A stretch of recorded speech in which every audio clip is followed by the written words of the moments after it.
Saya Dian Rizky Kusumawardani dengan NIM D93219098. Ada teman saya Hadi Maida Cahyanidi dengan NIM D93219078. Ada teman saya Elok Nazia dengan NIM D93219072. Kami mahasiswa aktif semester 5 Prodi Manajemen Pendidikan Islam Fakultas Tarbiyah dan Keguruan UIN Sunan Ampel Surabaya. Izinkan kami menjelaskan tentang manajemen proyek, di mana sebelumnya manajemen proyek itu terdiri dari pengertian manajemen proyek, lalu ada kerangka kerja manajemen proyek, tujuan dan manfaat manajemen proyek, triple constraint dari manajemen proyek, dan yang terakhir yaitu jenis proyek di lembaga pendidikan. Langsung saja kita ke pembahasan yang pertama. Manajemen proyek. Pengertian manajemen proyek. Manajemen proyek terdiri dari dua kata, yaitu manajemen dan proyek. Manajemen berasal dari kata to manage yang mempunyai arti mengelola suatu kegiatan yang dilakukan oleh sekelompok orang dengan memberdayakan sumber daya manajemen yang mengacu pada prinsip-prinsip manajemen, di antaranya yaitu perencanaan, pengorganisasian, pengendalian, dan evaluasi dalam rangka untuk mencapai tujuan yang efektif dan efisien.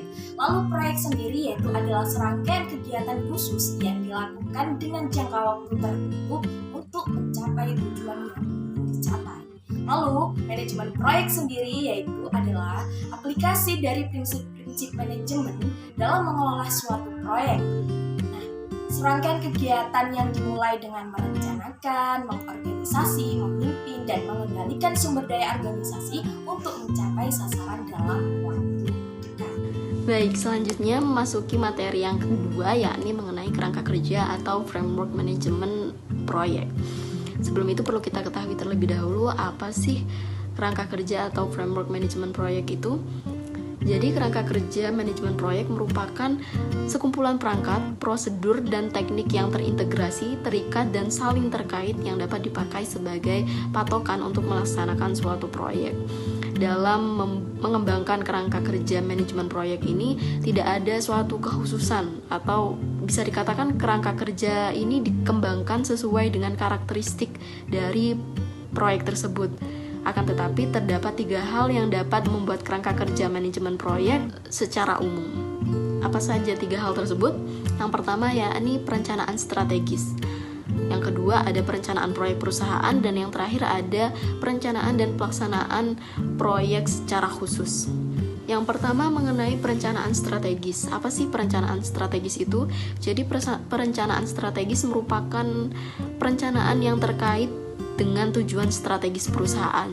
Jadi nantinya dari perencanaan strategis ini dapat menghasilkan sebuah proyek-proyek yang nantinya akan dilaksanakan oleh perusahaan dengan tujuan untuk dapat memajukan perusahaan tersebut. Oleh sebab itu, perencanaan strategis ini harus dilakukan secara matang karena perencanaan ini berkaitan dengan keseluruhan tahap selanjutnya. Selanjutnya ada perencanaan proyek perusahaan. Perencanaan ini merupakan perencanaan spesifik dari berbagai proyek yang diturunkan dari perencanaan strategis itu tadi.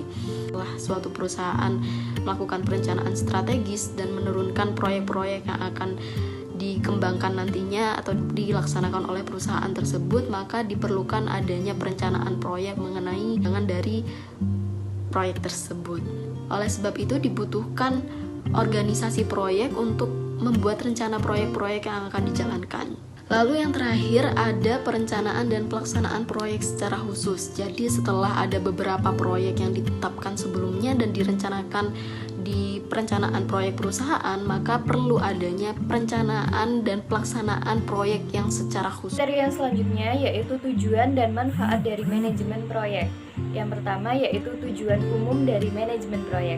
Yang pertama, efisiensi dari segi biaya, sumber daya, maupun waktu. Yang kedua, memiliki kontrol terhadap proyek untuk menjadi lebih baik, sehingga proyek bisa sesuai dengan skop atau jangkauan yang telah ditentukan.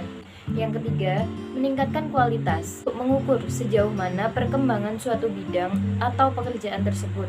Yang keempat, meningkatkan produktivitas. Produktivitas yang dimaksud adalah kerjasama antar tim dan perseorangannya untuk dapat menyelesaikan tugas yang telah diberikan. Yang kelima, yaitu dapat menekan resiko yang timbul dengan sekecil mungkin. Yang keenam, koordinasi internal dan hubungan antar tim yang baik. Yang ketujuh, meningkatkan semangat, tanggung jawab, serta loyalitas tim terhadap proyek dengan penugasan yang jelas kepada masing-masing anggota tim. Yang selanjutnya yaitu manfaat dari manajemen proyek. Yang pertama, mencakup atau scoping yang merupakan batasan-batasan dari suatu proyek. Yang kedua yaitu perencanaan atau planning, yaitu untuk mengidentifikasi tugas apa saja yang diperlukan dalam penyelesaian suatu proyek.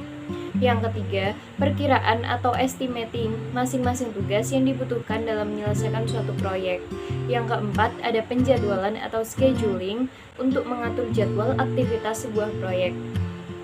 Yang kelima yaitu pengorganisasian atau organizing, memastikan semua anggota tim sebuah proyek mengetahui peran dan tanggung jawab setiap orang dan hubungan laporan mereka kepada manajer proyek. Yang keenam yaitu pengarahan atau directing, untuk mengarahkan semua kegiatan-kegiatan tim dalam proyek. Yang ketujuh, pengontrolan atau controlling. Fungsinya adalah untuk melakukan pengendalian apakah proyek akan berjalan semestinya atau tidak. Dan yang terakhir yaitu penutupan atau closing, selalu memberi penilaian keberhasilan atau kegagalan kepada kesimpulan dari sebuah proyek yang dijalani. Yang ketiga yaitu triple constraint management proyek. Ada 3 faktor pembatas dalam manajemen proyek. Yang pertama yaitu scope, artinya ruang lingkup adalah batasan yang ada pada suatu proyek, yaitu sejauh mana batasan-batasan atau ruang lingkup suatu proyek itu ditentukan.